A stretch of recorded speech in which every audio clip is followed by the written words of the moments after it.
If the drums are pounding, the bass is booming, the guitars are raunchy and rough, and the vocalist is screeching, that's heavy metal.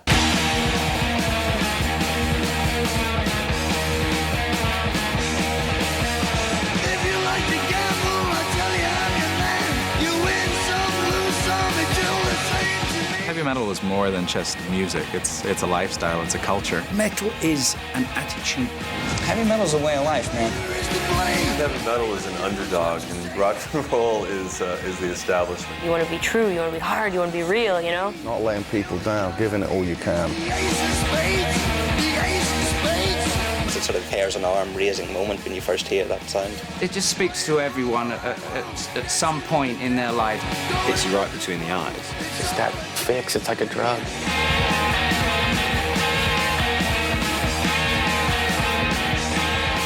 It's the friend of the friendless, you know what I mean? It's the music for people who don't think they're understood by what everyone else seems to be listening to. It's honest, very honest music. Who the fuck knows? I've met loads of people that say they like all music apart from metal, but beyond that point, you don't need to have a conversation with them, I don't think. It's a soundtrack to our lives. All the leaves are brown, and the sky is gray, and the sky is gray. I never thought if metal was a reaction to flower power and the hippies and what have you, but I think there had to be some of that in there. You had the Woodstock Nation, and there were people like me who were scratching our heads going, I don't really want to listen to this Crosby, Stills and Nash crap. But everybody else was like, oh yeah, you know, everything's beautiful. Then Grand Funk Railroad.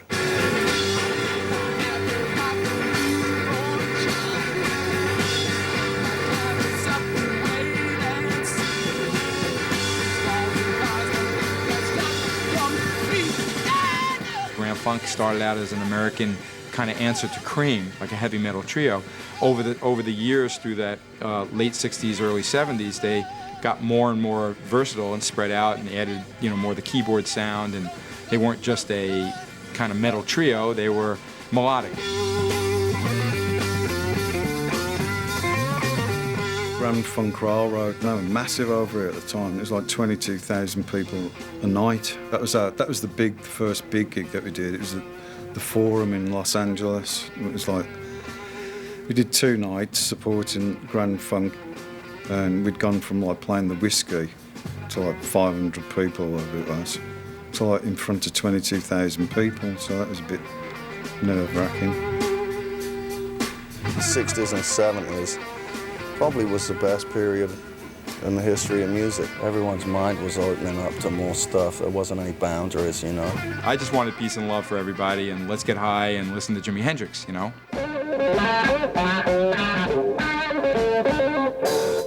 When Hendrix came around, that was definitely the kickstart of a whole string of other bands that started to become a little bit more progressive.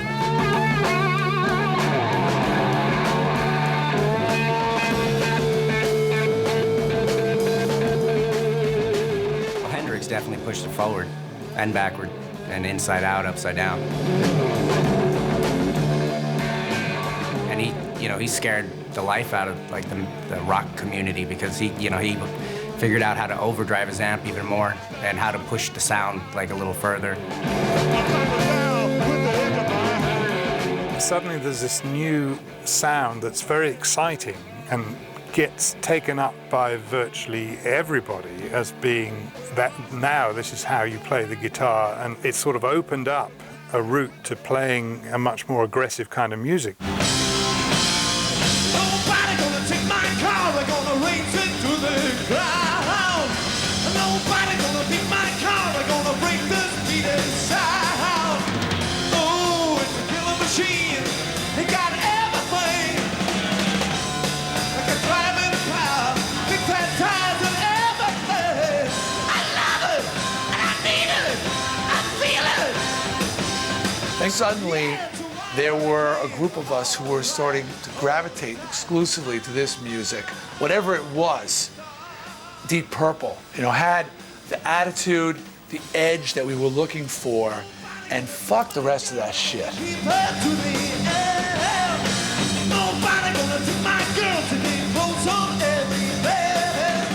I suppose we sort of spawned it with part of what we did, and I think the next generation of players took the heavier facet of what we were doing and isolated that and made it their direction.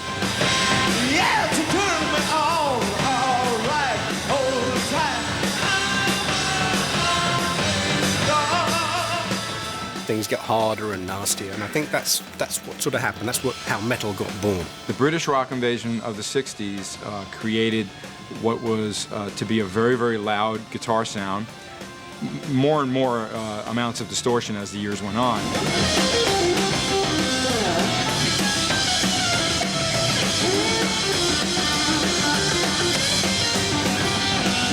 And Led Zeppelin being the other very, very important band from that era that just, they are the godfathers of heavy metal.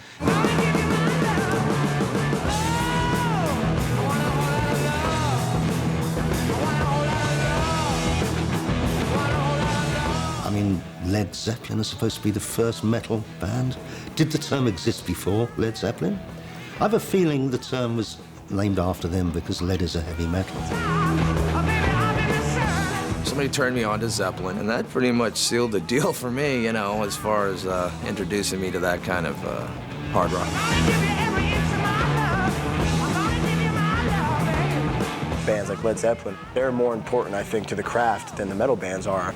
You know, if you go back and you go down to the bare bones of actual songwriting. Led Zeppelin, to me, like, which was for us great influence also, you know, because they had the hard rock side, but they also played beautiful ballads.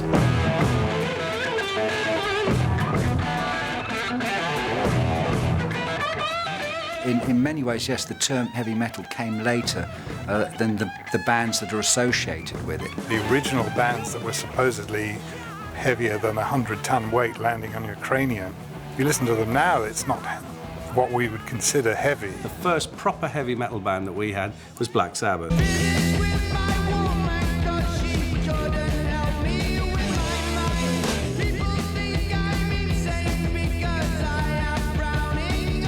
They were the first band that looked like they were going to kill you, that looked like Satan worshippers, that wrote songs about really heavy subjects and had the music to go along with it. They just sounded 10 times heavier and doomier and more evil than any other band.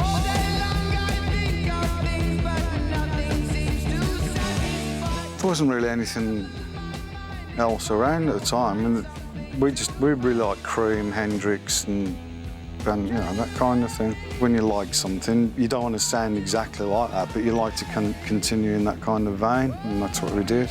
We sort of took it one step further in the heavy department. Sang about, you know, the satanic side of things. At the time when it came out, I guess a lot of people thought that was kind of like the soundtrack to the end of the world because there was so much doom and gloom.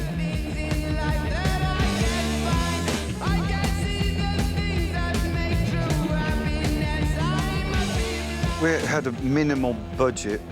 We had, I think, 500 quid to do the first album, so we couldn't afford new strings. I had 3 speakers that worked in my 4x12 cabinet. So all the equipment that we had was like all on the blink of blowing up.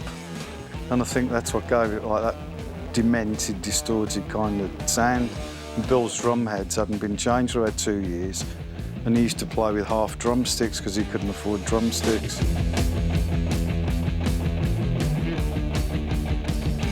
They detuned the guitar from the standard concert pitch down a semitone to make the guitar sound heavier. They played slowly. It therefore made the music more doom-laden. Their subject matter that they were singing about was, no one had sung about that. I think they just took the harder bits of music and they said, well, how do we make it harder still? And by doing that, they created their own musical direction.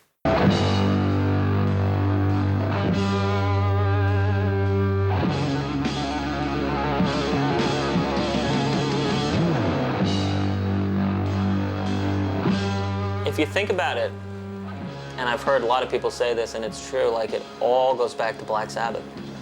It really does. The first song was Wicked World that we wrote, and the second song was Black Sabbath. And when Tony came out with the Black Sabbath riff, everybody sort of gave a new thing, you know, direction to the band. And when we played it at the gig that same night that we wrote it, it was like the crowd were like, "What the hell's this?" Like, what is this that stands before me? with a heavy riff like that, you can't put like, let's go down to the chip shop with your girlfriend or wherever. Ozzy came out with those lyrics. It was about, you know, Satan and all that bollocks. But it sort of gave us a direction to go in once we'd established the first song.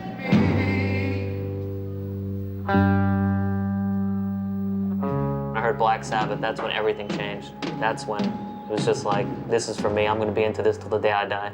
It was just so heavy, something that just grabbed me like so by the balls, and I was like, oh my God, what is this? Black Sabbath, that was probably the darkest of the bands that I enjoyed, because the first time I heard, you know, Ozzy scream and Tony Iommi's like that kind of really kind of evil riffs, you know, that they were playing on that first album, that changed me too. It was the Sabbath stuff that really said, oh my God, you know, this had to be written in either heaven or hell.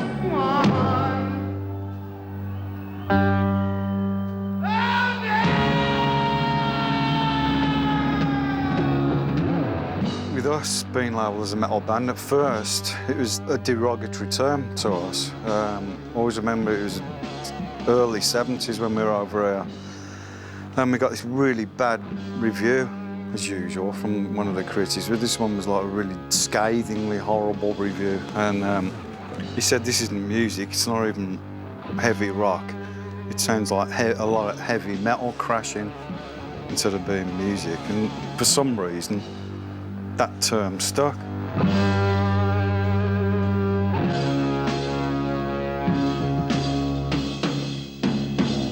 You look back, all these bands, and so many bands were inspired by Ozzy and Black Sabbath. People were starting to become very fragmented at that point and no longer could share all of the feelings that the different musics had.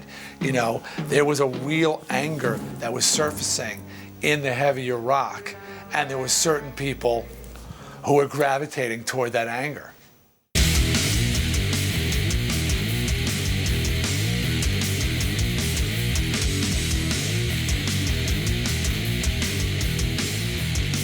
The sound of metal is the most essential thing. Loud drums, loud bass, loud singing. Occasionally they have their quiet spots, which is usually when I start going off them. But, you know, to me, metal, yeah, it's full, in your face, hard, heavy, animal.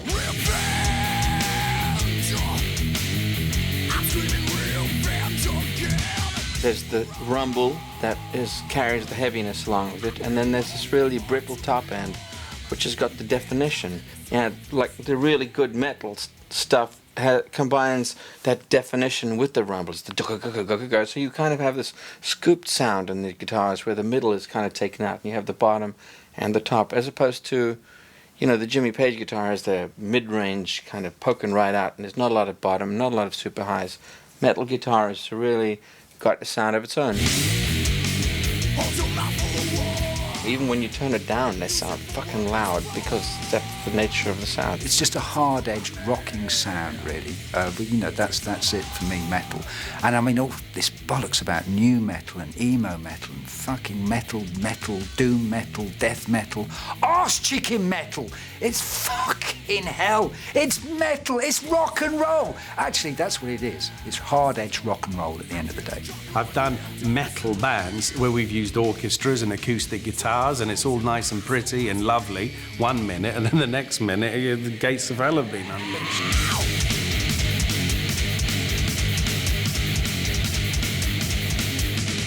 The aggression that's always there when you're playing a guitar, because it's a percussive instrument, you've got the attack at the front of the note, but then you have this huge kind of wall of sound, if you like, coming behind it, and then everything else gets scaled up to match it. You know, singers start shouting and screaming, drummers start developing big biceps and pounding the drum.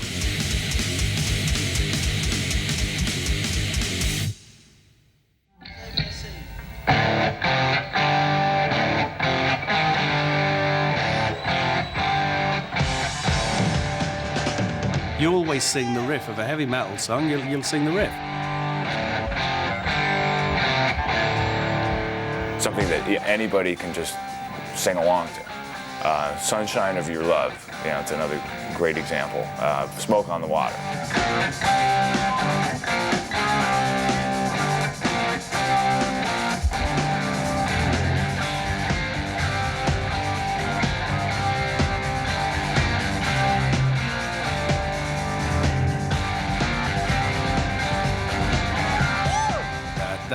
That's what people sing, you know, and that is the key to it, I think. I mean, you can just put on any classic album, I mean, if you hear something that goes like da-da-dan, da-da-dan, instantly you're there, you're hooked. You only have to hear the start of a song like 2 seconds, you'll be like, oh God, you know, I'm going to enjoy the next 5 minutes.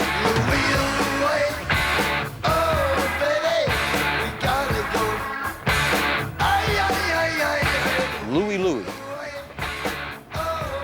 Greatest song ever written on the face of the planet. Because all it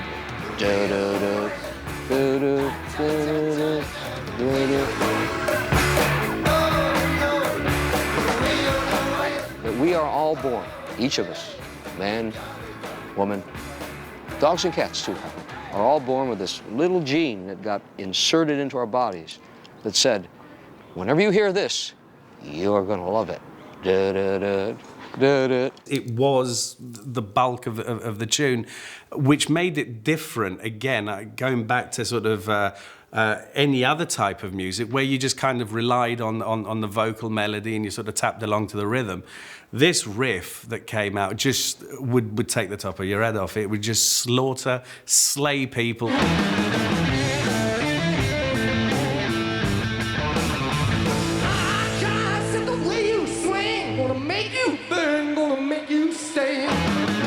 Think about Jimmy and what he did for the riff and how he could take one guitar and make a song and do a riff.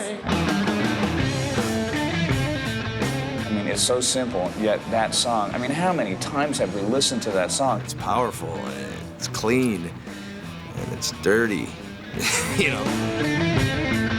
I think the best riffs happen by accident. You know, you're just warming up, you're just messing around, and suddenly there's a riff. There's this repeating pattern.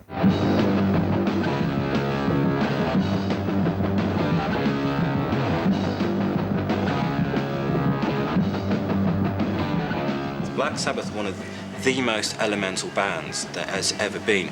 You can't break the riffs down any further. Tony, you got any riffs? I mean, okay, stop, Tony. We've heard 20 now. Okay, in 2 seconds. Okay, no, we don't need any more now. I mean, he just has them. Oh, he just got the most brilliant riff line that there ever could possibly. He is riff master. There's nobody better than him.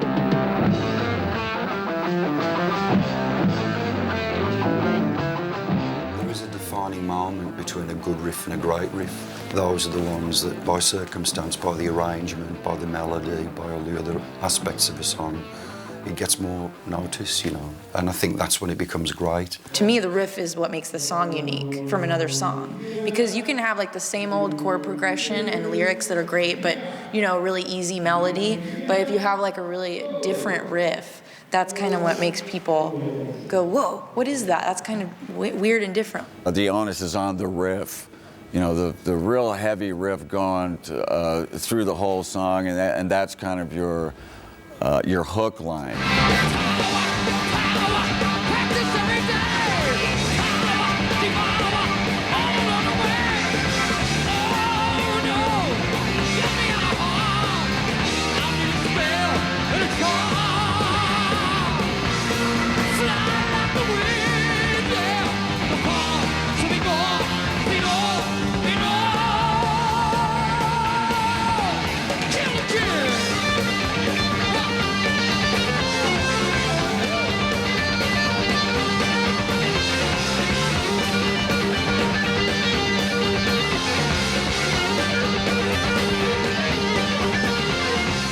The riff in the chorus.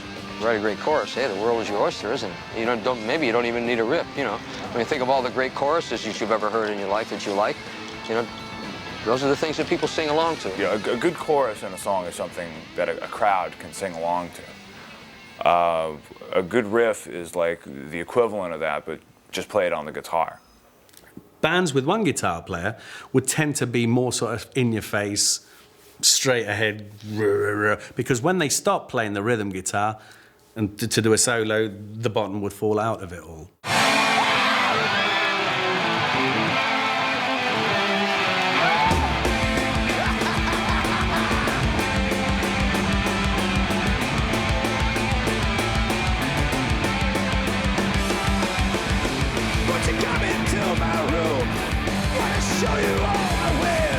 Bands with two guitars, like Iron Maiden, Judas Priest, Thin Lizzy, tended to have more epic sounding songs. Because there were two people, they could reproduce live twin guitar harmony parts, which was always a sweet sound.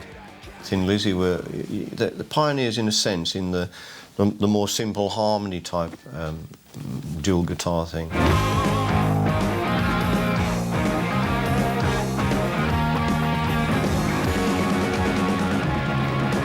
I've noticed that with a lot of bands, you know, everybody tries to get the same guitar sound. We'll be exactly the same here, right? And you can't really tell the difference between the two guys, you know. We have a nice contrast. And both the styles are the same, where his and I are completely different. So there's a lot of light and shade, a lot of different color that goes on.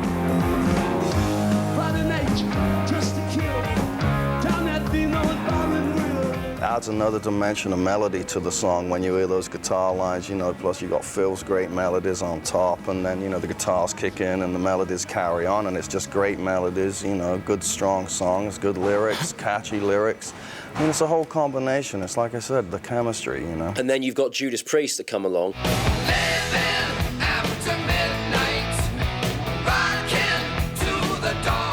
The Rob Halford falsetto type vocal that's been prevalent in heavy metal for years since, and the twin guitars that Glenn and KK, you know, brought to the whole thing.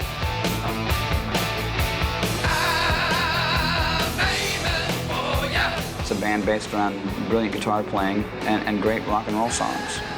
You know, I think when most people think heavy metal, they think bands like, you know, Judas Priest. To me, it's always been about the difference between Glenn and Ken.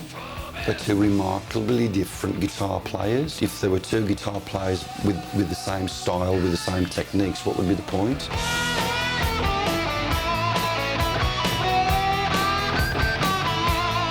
When one's hammering out a rhythm, the other's playing lead, or you've got that big stereo guitar sound which drives the point home. Or we could do even more than that. We could play very fast things together easily. Even not long, boring, self-indulgent aspects, just exciting little bursts here and there. And, you know, that was just a starting point. Breaking the law, breaking the law, breaking the law, breaking the law, breaking the law, breaking the law, breaking the law, breaking the law. I don't think you can define a good riff. I think we've come up with a few, though, in our past.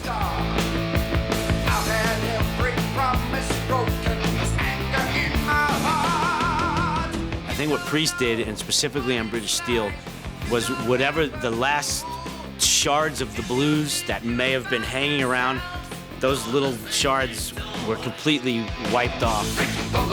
Even the title. I mean, you know, what doesn't get more metal than that record. That's, to me, the first real heavy metal record, full-on 100% heavy metal.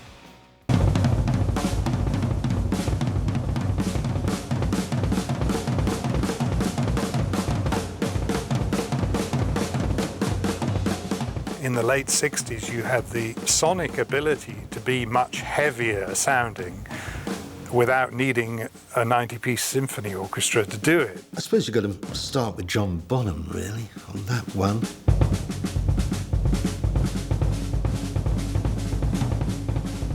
To play in absolutely that kind of way, like John Bonham or Cozy Powell or Ian Pace, it just developed along with the distorted guitar and other technical innovation.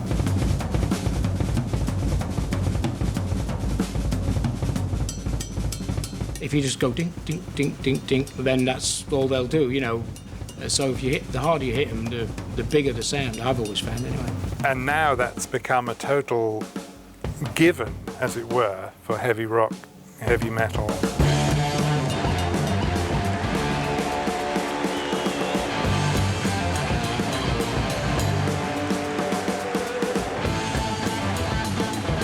the best things you can do are sound like yourself. Ian Pace, you can't replace him. You can't quantize him. You can't put him in Pro Tools and cut him up because Ian Pace sounds like he's Ian Pace.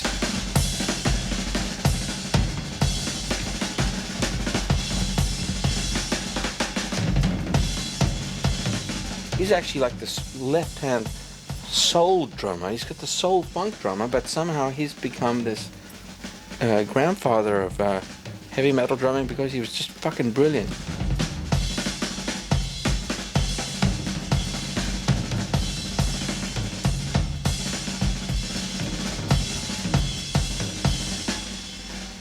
Over the years, the kits get bigger because you find you can add more tonality by having a few more drums.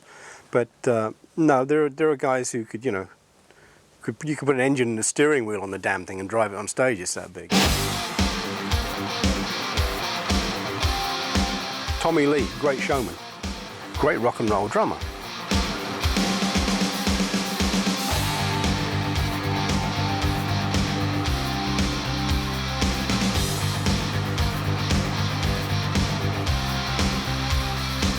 He realized to take it to another level, as the whole of the crew thing was, it was just excess of everything. Bigger, more, nastier, louder. If you think you need all these things, well, there's no rule that says you can't have them. Whether they're any use to you, I don't know.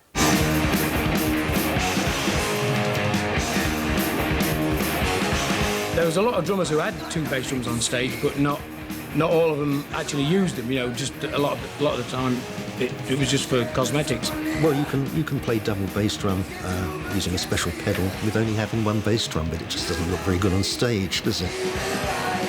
There's one guy, some band who had 4 bass drums once. I mean, well, yeah, but like you haven't got 4 fucking legs.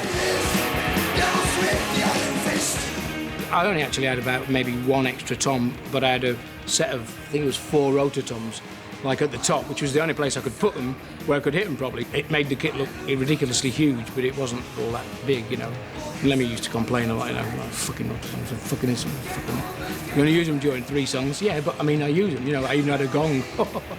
A 48-inch gong, which I used at the beginning of the show, and at the very end, I believe, and it sounded fucking useless.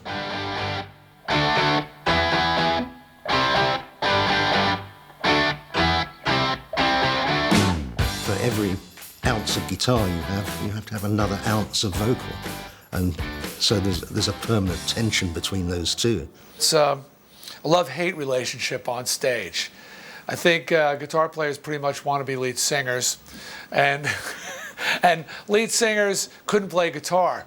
So it's so it's like, man, I really wish I could do that, and I hate you for doing it. I get the same old dreams, same time every night, fall to the ground and I wake up. When I was with Rainbow, that's what happened. It was the whole damn arrangement was there, and it's like, can you fit words in here or here or here?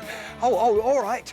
But the guitar solo is here. Don't get in the way of that. Okay, fine. How many verses? Well, it might be 1, it might be 2, it might be 1.5. Since you've been gone, since you've been gone, I'm out of my head, can't take it. Could I be wrong? But since you've been gone, you cast a spell so breaking. Vocals don't make metal paint. They have less to do with it than everything that precedes it.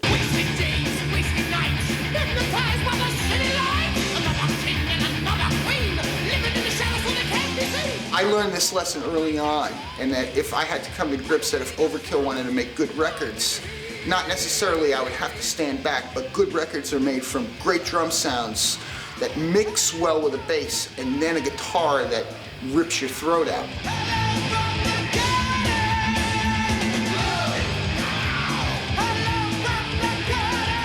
Vocals are secondary to those 3 things.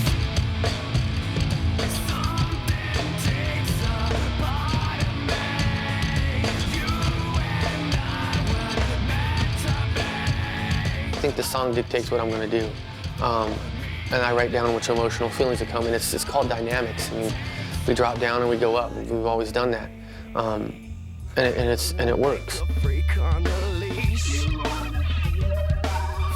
That's how we come to it. It's not something that's preconceived in my head. It's just once the music's written out and done, I listen to the song and then I write to the song.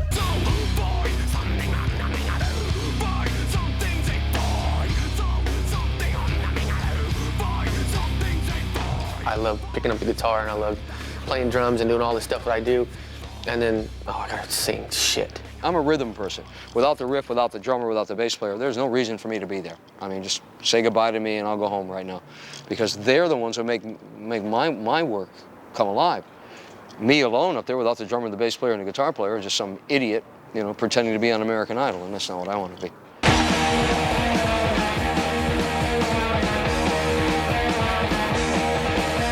A song is as good as its riff and its lyrics. It all, you know, you can't have one without the other. To me, you have to have both. You have to have subject matter, and you have to have words that people love to say. Ain't no difference what you saying. I don't say green. The only card I need is the ace of spades.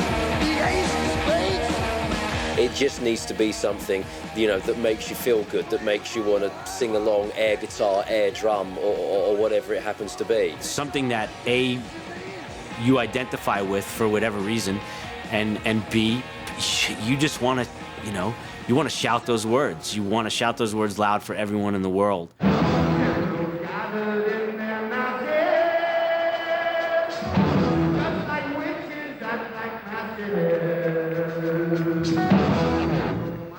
Oddly, and this is just sort of an observation, Ozzy has always had bass players write his lyrics. Ozzy couldn't read or write at the time. Well, he could just read and write a bit, but I don't know, for some reason I got the job of writing everything because Ozzy didn't want to know.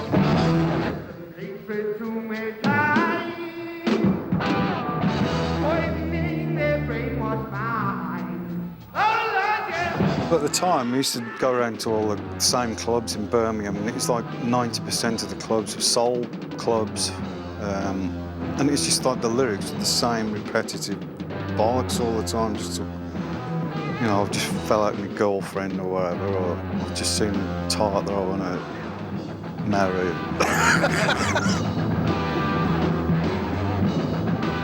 There's all these horrible things going on, like the Vietnam War and the drudgery of going to some crap job every day, you know, with no future in it.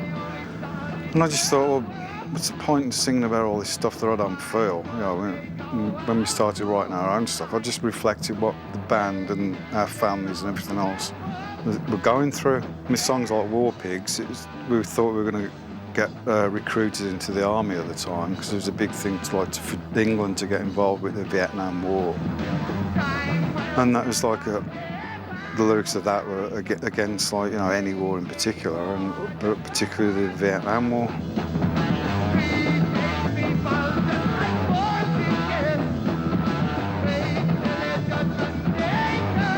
Bob Daisley wrote all his lyrics for Diary. Bob writes all his lyrics. And then after those first two records, he was paid on the side to write lyrics. And look who wrote the words to Mom, I'm Coming Home. Lemmy. So for some reason, Ozzy turns to bass players for his lyrics. Now, Bernie Tormé would have a theory on that. His theory about bass players is that they have more time on their hands because they have 2 less strings. He believes that's why bass players are always getting up to no good within the band. They're always pot stirring because they're standing up there with their 4 strings just looking for things to fuck with. I guess Ozzy would say, well, I just figured they had a little time to work on some words for me. It has to be something that is mean and aggressive, and what better than singing about, you know, old Nick? Dark is the night, battle we fight, power to explode.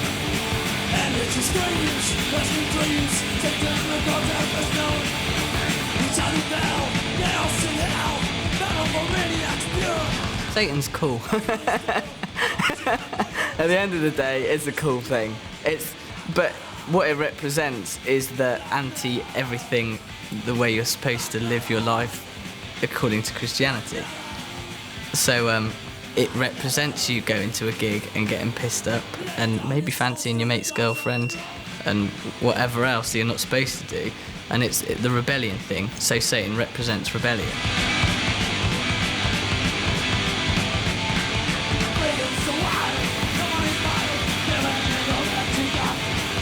the whole Satanism thing, I suppose it all goes back again to your teenage angst and you're rebelling against your parents. You're going to rebel against religion, and what have you got to rebel against? You've got to rebel against God. What have you got? Satan! Devil imagery and, disemboweling. It's very much trying to not be an acceptable part of the society that you're in, and really not wanting to be like everybody else. A lot of the politicians try to, as usual, jump on the bandwagon and like ban us from their local place. And we always had like religious people, Jesus people and everything like that, picketing the gigs. And I think that made the kids associate with us even more. We had to postpone our American tour because Charles Manson had done all these murders over here. And we didn't want to be caught up in all that kind of thing, to be seen jump, because, he used classes like black magic and all that, sacrificing people, and we didn't want to be caught up in that, so we actually postponed our tour for 6 months. Find a way to ease my passion. You listen to the blood flowing in my veins. They have to find something else for the press to poo-poo, because the more they do it, the more records are sold, Nothing like a good old, trial about, all these bad people, backwards messages and all that crap. As I know, to my personal experience with Judas Priest, we were making an album, and at the time they were going through this court case. Unfortunately, 2 young kids, teenagers, shot themselves, and they tried to blame it on a Judas Priest record that they found on the turntable that had a subliminal message, a backwards message saying, do it. The people who decided to commit suicide have some serious problems. These are sick people, period. And I don't think it has to be music that's going to drive them over the edge. This has come at a point in our career, so many albums down the line. We've made 13 or 14 albums that have been sold to millions of people around the world. And I think we're as amazed as probably a great deal of other people in the world are about what's going on here in Reno at the moment. We just found it absolutely unbelievable and incredible that somebody could be taken to court for their art. Like Rob said, if we could put backwards messages on, it would say buy 10 copies. What do you kill off the fan that's buying it? No, it's an absolute nonsense, And they tried that with Ozzy as well, and it's like I say, it's only in America. They tried to stop the lyrics, so there was a time where you had to have a parental guidance over the lyrics. And if you looked at those lyrics now, you wouldn't understand why it was there. Of course, a lot of the material within heavy metal lyrics, unless you're of a certain, should we say, libertarian mindset, could, without too much difficulty, be regarded as really quite nasty. I mean, you, for example, look at the protest groups that sprung up, particularly in the States in the mid-1980s, against heavy metal. Who was the real driving force behind these? It's basically, it's Washington wives. It was people very well connected and arguably slightly right of centre, politically speaking. Normal kind of libertarian people tend not to get too wound up by heavy metal. For all those wankers who turn up, on the TV and on the radio saying, oh, Black Sabbath, you let your children listen to them, and the next thing you know, they'll be growing horns and a tail. Fuck off, you sad fucking git. I think that although there's certainly evidence that heavy metal, in terms of the lyrics and the videos, is perhaps a little bit politically dubious in some respects, there's very little evidence that actually does feed through to the attitudes of the fans. Now, on the one hand, you've got a whole stack of correlational evidence which shows that heavy metal fans really are more likely to break the law, to behave in sexist ways, to drive in over 80 miles an hour, one study showed. They're more likely to take drugs, they're more likely to have unsafe sex, they are more likely to believe in Satanism, witchcraft and the occult, and basically you name it again, fans of heavy metal score words for it. The problem is it's very much a chicken and egg argument. OK, heavy metal fans are more delinquent, are more, if you like, politically, ethically dubious. The other side of it, though, is the music causing that, and that's where a lot of the protesters' arguments really start to fall down quite badly.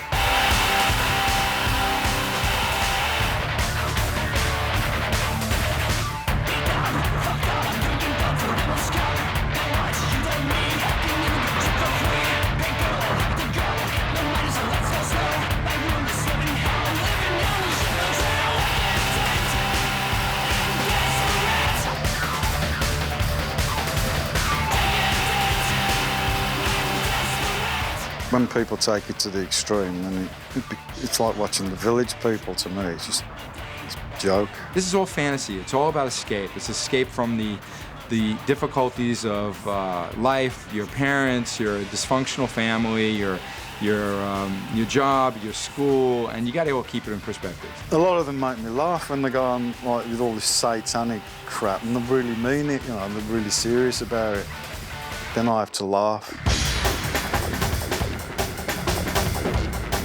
We got pissed off ourselves when we did the first album, because in those days we weren't allowed to see the album artwork or anything like that until it was out in the shops.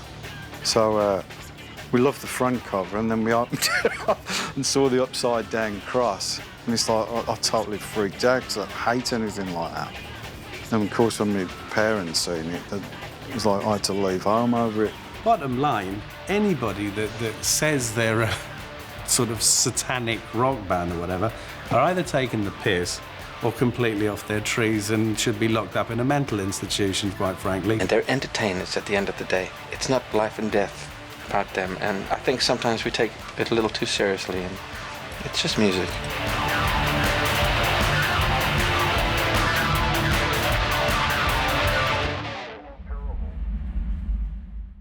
I absolutely detest studios. I absolutely fucking hate them. The studio can really make or break a band, and it can make or break a musician. I've seen a lot of successful local bands completely fall apart in the studio. It's not as good because there's no one there sort of to feed off of as you do with the audience, so I'd much rather play live.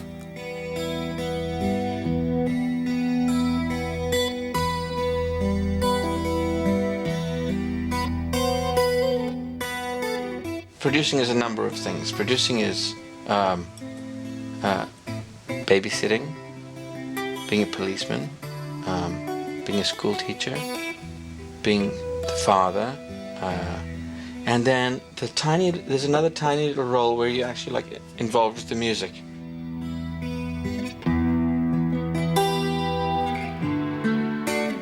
You're more of a sort of what's it called, a rock and roll proctologist, really, because you deal with people. It's ego. You're dealing with a lot of ego all the time, and let's put it this way, there's a lot of people that know how to work a mixing desk. So close, no matter how far. Couldn't be much more from the heart. Forever trusting who we are. And nothing else matters. In there, you know, you're hoping. And you're talking to another guy that you're paying him to say, that sounds good. So you're going to say, that's pretty good, what do you think? It seems that if I hear a song, I can normally, 9 times out of 10, improve it. I mean, most often you'll get an engineer or a producer who's a yes man. I've been fortunate enough to work with guys that'll say, well, you know, why don't we try something different? And I'll be like, that's pretty good, though. Yeah, well, we'll keep that. Let's try another one. I would thought the psychology is more work than the knob twiddling, really. I mean, the knob twiddling you sort of get the hang of quite quickly. Never care for what they do. Never care for what they know. But I know. Ideally, whoever's engineering the album has seen the band and has been to some rehearsals and has a good concept of what the band is supposed to sound like. If the band is, you know, a heavy metal band, then whatever I do, they're still going to sound like themselves. What I can do to it is make sure that it's recorded in the best possible light, and it translates from their, you know, their rehearsal room, their little demo that they've showed me, and it translates onto big speakers with, you know, I might put some harmony riffs in there, I might put some harmonies on the vocals, swap the arrangements about a bit, make the solo longer, take the solo out completely if it's not appropriate, all sorts of, you know, things that really is up to myself at that time of how I'm feeling, you know. When you're in the studio, you're basically putting the speaker under a microscope.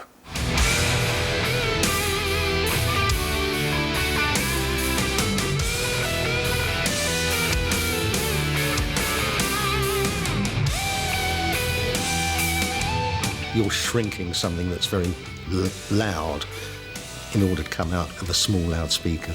It's tough. Sometimes you bring it in, you dial up the exact same sound that you've had on stage, and it sounds terrible.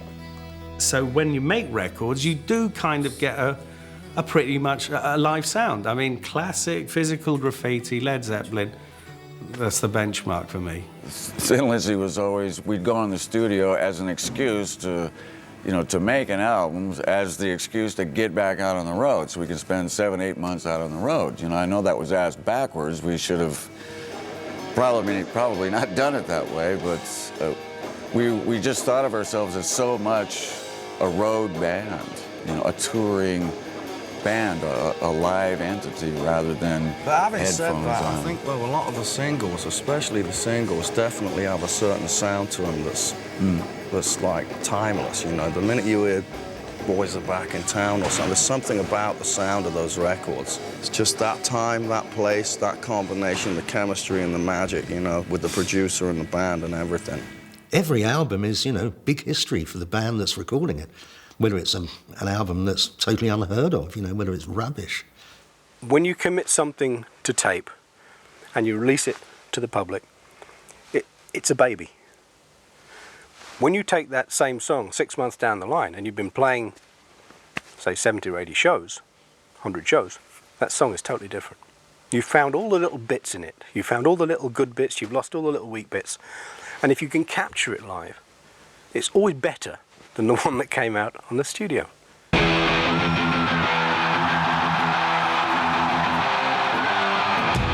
When you go see a band with a whopping great big PA system, and they are fucking slaying, and the bass drums thumps you in the gut. You feel the bass in your stomach and full, in your face, hard, heavy animal.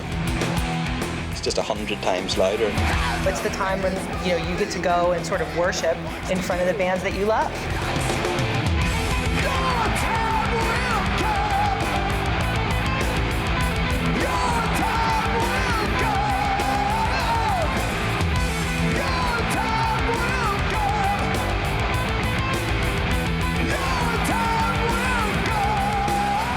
It is about that hour and a half. What can be better than that? Playing live is the most important thing for heavy metal bands. The live setting is where heavy metal bands prove their worth. Much as the rave scene is all about getting off your face and dancing, metal music is about getting the, really getting.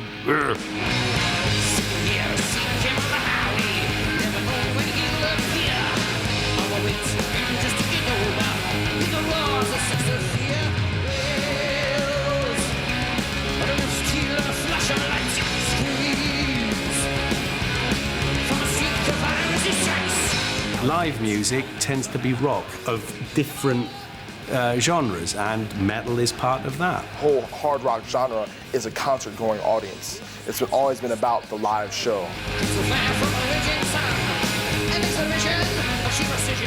We've actually done tours without putting out albums. We did one in '94. Touring without putting out an album, we found out that we can actually, tour in that fashion, much like the Grateful Dead did in their day. The kids need to let off steam, or 50-year-old kids, if you like, in our case. But we've got a great range of age groups out there, and it's all about letting off energy and letting off emotion. And I think that's what heavy metal is.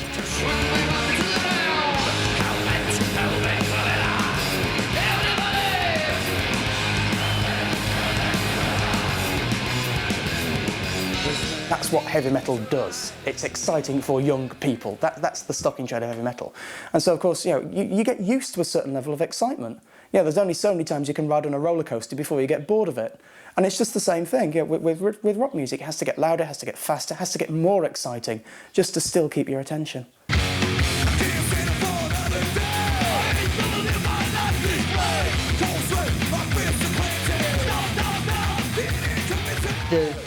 reason they were able to kind of break through was from their touring. You know, I mean, Anthrax toured, you know, in the early days, probably 200 dates a year. And, you know, at that time, that was unheard of for bands to be doing that many dates. And, you know, it was just the more people they played in front of, the more people who reacted to it, the more people who saw them. And I mean, they were one of the greatest live bands.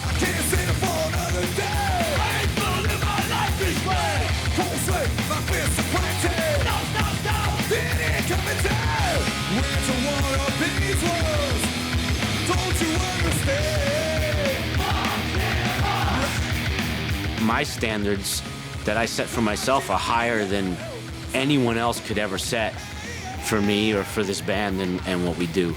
So I have to love what we're doing. It has to pass my, you know, my tests first. I mean, Anthrax had a big show, but they had a hell of a musical show as well. I saw them in Germany once. It was brilliant.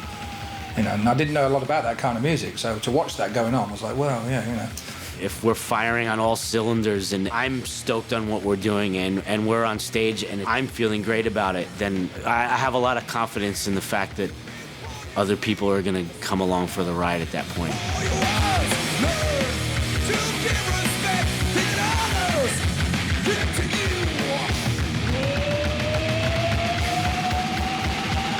People write poetry, people paint, I sing.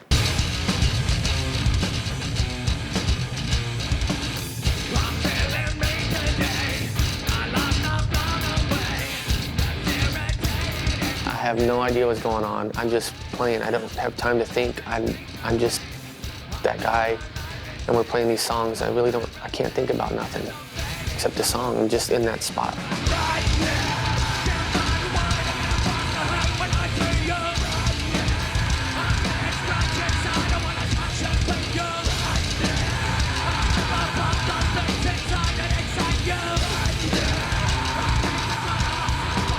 When I hit that stage, it's like, damn, the pissed off Jonathan comes out, and all the shit that's inside me, I let it out. And that's the kind of stuff that really gets you when you're a fan. Like, when they scream the shit out of their vocals, and you're just like, wow, that's like 10 times more electrifying live than it is on the record.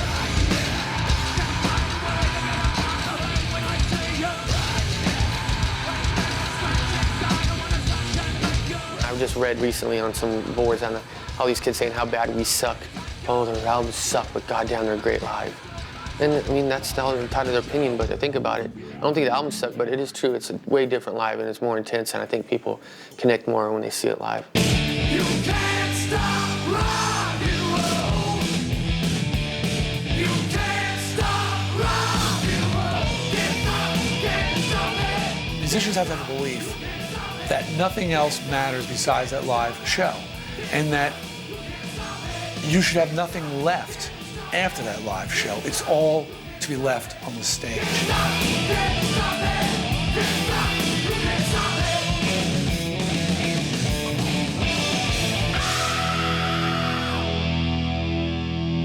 There's no better feeling than getting it right, you know, getting a good set list and you know, saying the right thing in between songs and being on it, you know, that you know, if it makes you feel really good, that's very infectious, and punters really pick up on that too.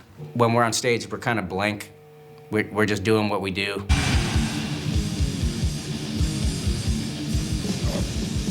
There might not be that much communication between us until after the show.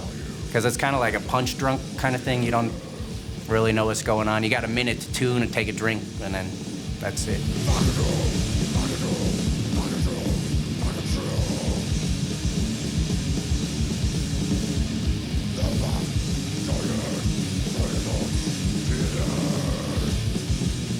I find myself offended by bands that can actually go off a stage and go nuts, you know, go party, go crazy, wild, run around, trash the hotel room. To me, you stole from the fans. You took from the fans. So, I mean, I guess it would be, if Twisted was a great live band, it was that essential belief that we had to give everything we fucking had.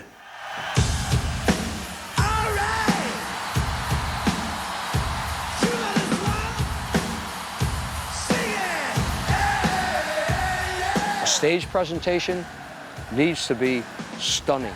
Kids starting to get spoiled. They need big fire shows and fucking from the Kiss days.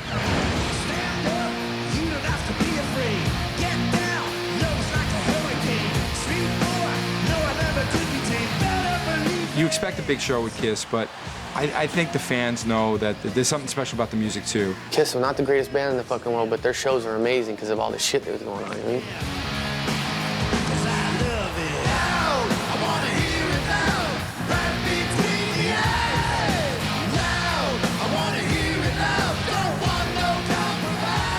They're brilliant heavy metal musicians at promoting exactly what they want the music to do to you. You know, first of all, you know, it's very masculine. It's about driving, it's about sexuality and so on. But also, it's about excitement. It's about having a great time. You get people with you know flaming cod pieces and so on. You know, it's all about making saying this music is exciting. You should be really excited to listen to this. This is so definitely not your normal everyday life experience. In 1975, the first time they came over, and I wasn't particularly a big fan of them, but I'd seen the pictures and they photos in Sounds magazine, and it looked like a cartoon. It looked, this can't be real.